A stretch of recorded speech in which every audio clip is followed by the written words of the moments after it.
నమస్తే, welcome to I dream. నేను మీ మాధురి.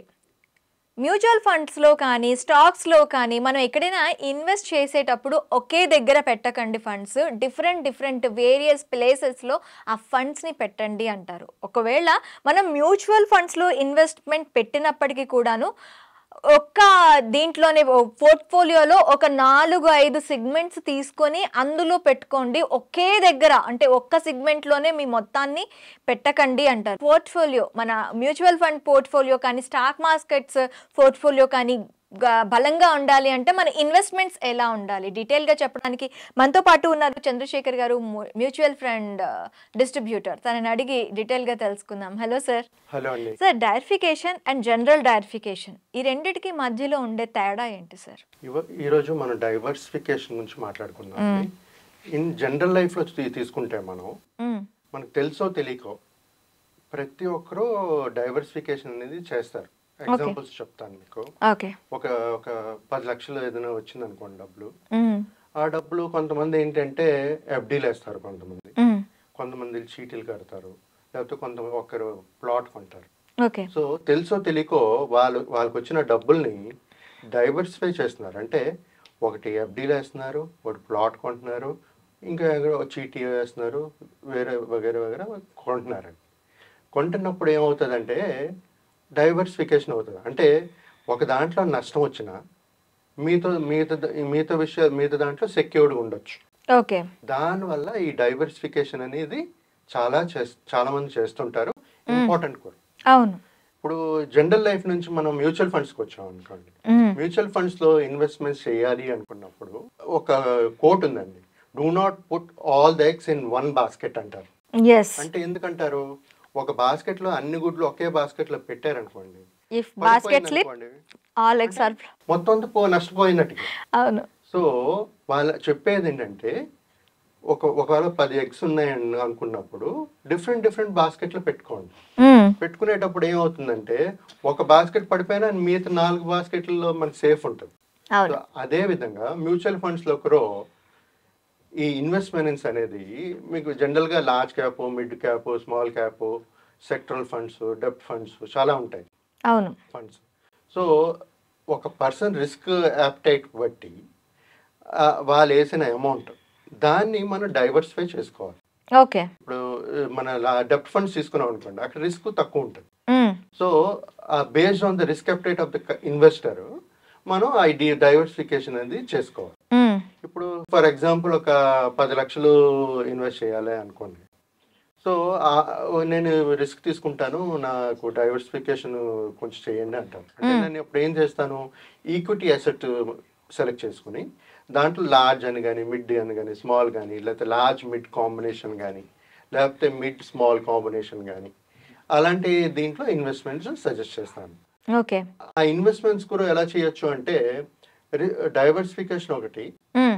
ఒకవేళ లంసమ్ గా మనం ఇన్వెస్ట్ చేసాం అనుకోండి, అప్పుడు మార్కెట్ వాలటాలిటీ బట్టి మనకు పడే ఛాన్సెస్ కూడా ఉంటాయి. సో లంసమ్ వేసేటప్పుడు మనకు వాల్యూ అనేది తగ్గుతుంది.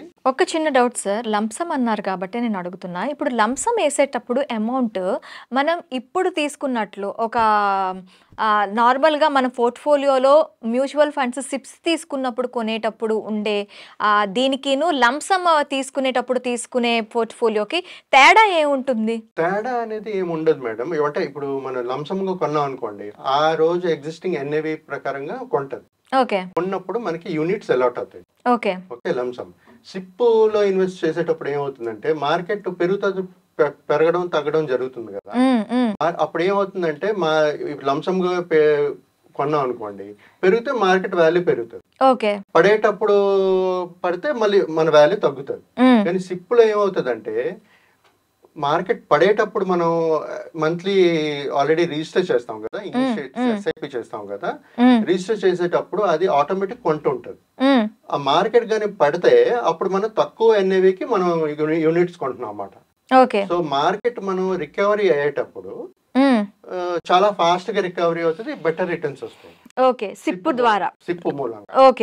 సో లంసమ్ వేసేవాళ్ళు ఇప్పుడు ఒకవేళ ఫర్ ఎగ్జాంపుల్ ఒక ఇన్వెస్టర్ ఉన్నారు అనుకోండి, లంసమ్ గా వేద్దాం అనుకుంటున్నారు, సిప్ కూడా స్టార్ట్ చేద్దాం అనుకుంటున్నారు. అలాంటి ఇన్వెస్టర్స్ కి నేను ఏం చెప్తానంటే ఒక ప్లాన్ లోనే ఈ ఎగ్జిస్టింగ్ ప్లాన్లోనే లంసమ్ వేసుకోండి, దానికి సిప్ యాడ్ ఆన్ చేయండి. చేసేటప్పుడు ఏమవుతుందంటే మార్కెట్ వాలటాలిటీ బీట్ చేస్తూ యావరేజింగ్ అవుతుంది పడేటప్పుడల్లా. సో వన్ మార్కెట్స్ రికవర్, ఆ టైంలో మంచి రిటర్న్స్ వస్తాయి, ఆ రిస్క్ కూడా మనం కొంచెం తగ్గించుకుంటాం. అదొకటండి. మళ్ళీ let's come back to diversification. ఇప్పుడు డైవర్సిఫికేషన్ చాలా ఇంపార్టెంట్. ఇప్పుడు కొంతమంది ఉంటారు డైవర్సిఫై చేయకుండా ఒకే దాంట్లో పెట్టేస్తారు. సిప్ అయినా సరే, ఏదైనా స్టాక్ అయినా సరే, లంసమ్ అయినా సరే ఒక్క దగ్గరే పెట్టేస్తూ ఉంటారు. ఇప్పుడు స్టాక్స్ తీసుకోండి, పోనీ మీరు టీసీఎస్ పెరుగుతుందని చెప్పి కొనేస్తారు, అక్కడ డైవర్సిఫికేషన్ చేయట్లేదు. అంటే డైవర్సిఫికేషన్, ఆయన 10 లక్షలు ఉన్నాయి అందరి డబ్బులు, అవసరం అయితే 1 లక్ష 10 స్టాక్లు కొనొచ్చు ఆయన. సో అక్కడ డైవర్సిఫికేషన్ చేసుకోవాలి. చేసుకున్నప్పుడు ఏమవుతుందంటే ఒకవేళ ఆ 10 స్టాక్స్ లో ఒక 2-3 పడినా సరే మిగతా 8-7 పెరిగే ఛాన్సెస్ ఉన్నాయి. సో ఈ డైవర్సిఫికేషన్ అనేది చాలా ఇంపార్టెంట్. ప్రతి ఒక్కరు పోర్ట్ఫోలియో మేనేజ్మెంట్ లో ఈ డైవర్సిఫికేషన్ అనేది చేసుకోవాలి మేడం. సో ఈ డైవర్సిఫికేషన్ చేసుకోవడానికి మీకు ఇది కూడా ఉంటుంది, డెప్ట్ ఫండ్లు వేసుకుంటారు కొంతమంది. మార్కెట్ వాలటాలిటీ బీట్ చేయడానికి డెప్ట్ ఫండ్లు వేసుకుని డెప్ట్ నుంచి ఈక్విటీ ప్లాన్ లో సేమ్ ఏఎంసీ, అంటే ఫర్ ఎగ్జాంపుల్ ఒక యాక్సిస్ ఉంది అనుకోండి, యాక్సిస్ డెప్ట్ ఫండ్ లో వేస్తాను నేను అమౌంట్ 10 లక్షలు, యాక్సిస్ ఈక్విటీ ప్లాన్ లో ఎస్ఐపి నడుస్తుంటుంది, లేకపోతే ఒక లంసమ్ వేస్తాను. వేసిన తర్వాత ఆ మార్కెట్ వాలటాలిటీ బీట్ చేయడానికి ఇక్కడ నుంచి ఎస్టిపి చేస్తాను నేను, అంటే డెప్ట్ ఫండ్ నుంచి సిస్టమేటిక్ ట్రాన్స్ఫర్ ప్లాన్ అంటారు. ఎస్ఐపి లాగే ఒక డెప్ట్ ఫండ్ వేసి అక్కడ నుంచి ఎస్టిపి అన్నమాట. ఎస్టిపి అంటే అక్కడ డెప్ట్ ఫండ్ నుంచి ఈక్విటీ ప్లాన్ కి ఎస్టిపి చేస్తాం. అంటే ఇది ఇక్కడ సిప్ గా యాడ్ అవుతుంది మనకి, యాడ్ అవుతుంది. బట్ అక్కడ టెక్నాలజీ ఏంటంటే, కాన్సెప్ట్ ఏంటంటే సిస్టమేటిక్ ట్రాన్స్ఫర్ ప్లాన్ అంటారు. With in AMC, okay AMC లో ఒక డెప్ట్ ఫండ్ నుంచి ఒక ఈక్విటీ ప్లాన్ కి చేసుకునేది ఎస్టిపి అంటారు. సో అలా చేసుకోవచ్చు మనం. లేదంటే లేదు నాది లంసమ్ లేదు, ఎస్ఐపి మంత్లీ చేస్తాను అనుకున్నప్పుడు డైరెక్ట్ ఎస్ఐపి చేసుకోవాలి. ఇలా ఇది అనేది చేసుకోవాలి. దాని తర్వాత ఈ డైవర్సిఫికేషన్కి వచ్చినప్పుడు జనరల్గా మన జనరల్ లైఫ్లో కూడా కొంతమంది గోల్డ్ కొంటారు. ఇప్పుడు మీకు మ్యూచువల్ ఫండ్స్ లో చూసుకుంటే మల్టీ క్యాప్ అనేది ఒక వచ్చింది. దీంట్లో ఈక్విటీలో ఎక్స్పోజర్ ఉంటుంది, డెప్ట్ లో ఎక్స్పోజర్ ఉంటుంది, గోల్డ్ లో కూడా ఎక్స్పోజర్ ఉంటుంది. అంటే with in a fund diversify చేశారు. ఎందుకు? ఆ రిస్క్ తగ్గించుకోవడానికి, వాలటాలిటీ రిస్క్ తగ్గించుకోవడానికి. సో నేను చెప్పేది ఏంటంటే మేడం, ఈ మ్యూచువల్ ఫండ్స్ లో ఎవరైనా ఇన్వెస్ట్ చేసేటప్పుడు ఒక అడ్వైజర్ కానీ డిస్ట్రిబ్యూటర్ హెల్ప్ తీసుకుని మీకు డైవర్సిఫికేషన్ చేయడం రాకపోతే అర్థం చేసుకోండి ఫస్ట్ ఇంపార్టెన్స్ ఏంటంటే. ఎందుకంటే మీకు చెప్పాను కదా, you should not put all eggs in one basket. Okay, అది కాన్సెప్ట్ అర్థం అవ్వకపోతే, అర్థం అవుతుంది కొంతమంది, కానీ ఏ ప్లాన్ లో సెలెక్ట్ చేసుకోవాలో తెలియదు వాళ్ళు. అవును, దానికి అడ్వైజర్ హెల్ప్ ఉండాలి, తీసుకోండి. సొంతగా మీరు రీసెర్చ్ చేసి చేసుకోగలరు అనుకుంటే go ahead, okay, no problem. So diversification అనేది చాలా important. Your money your risk. Okay, thank you sir, thank you very much. Thank you Andy, thank you.